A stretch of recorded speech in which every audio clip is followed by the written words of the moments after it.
இந்த கொஸ்டின் வந்து percentage question. இதில் என்னென்னா வந்து ஒரு சாக் இருக்குது, சாரி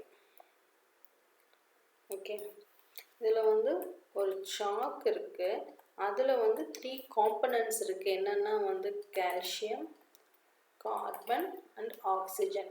ஒரு ரேஷியோ வந்து 10:3:12. இந்த ரேஷியோங்கிற ப்ராப்ளம் வந்து ரொம்ப சிம்பிள். அது வந்து நம்ம ரொம்ப காம்ப்ளிகேட் ஆக்சுவலி பண்ணிக்கிறோம். இது வந்து நம்ம எப்படி அண்டர்ஸ்டாண்ட் பண்ணோம்னா வந்து ஜஸ்ட் ஒரு டிவிஷன் தான், 25 பார்ட்ஸ் டிவிஷனாக இருக்குது. இப்போ வந்து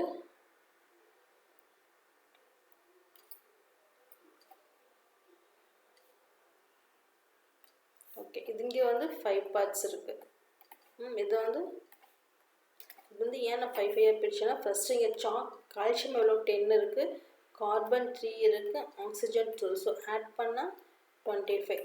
ஸோ ஒரு நார்மல் ஒரு ஒரு ஒரு ஒரு ஏரியான்னு வச்சுக்கோங்க. அந்த நார்மல் ஏரியாவை வந்து 25 பார்ட்ஸாக பிரிக்கிறோம். ஸோ 25 பார்ட்ஸில் கால்சியம் வந்து 10. ஸோ 5 + 5 10.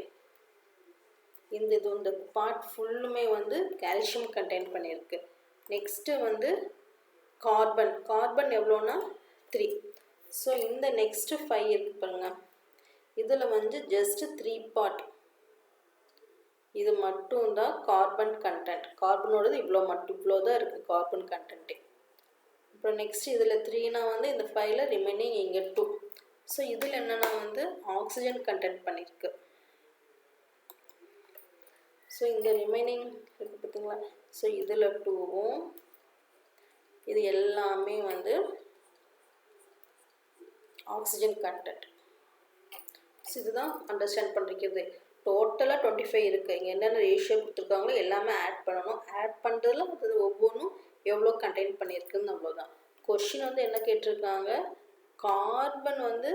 கார்பனோட பர்சன்டேஜ் கேட்டிருக்காங்க. ஸோ கார்பன் என்ன 3/25%னால இன்ட்டு 100.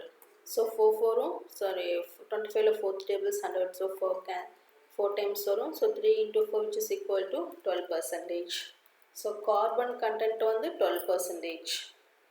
இந்த டயக்ராம் இப்படி தான் நமக்கு ஈஸியாக அண்டர்ஸ்டாண்ட் ஆகுது, எப்படி கண்டென்ட் பண்ணியிருக்குது, என்ன ரேஷியோ அப்படின்ட்டு. So thank you. Like and subscribe.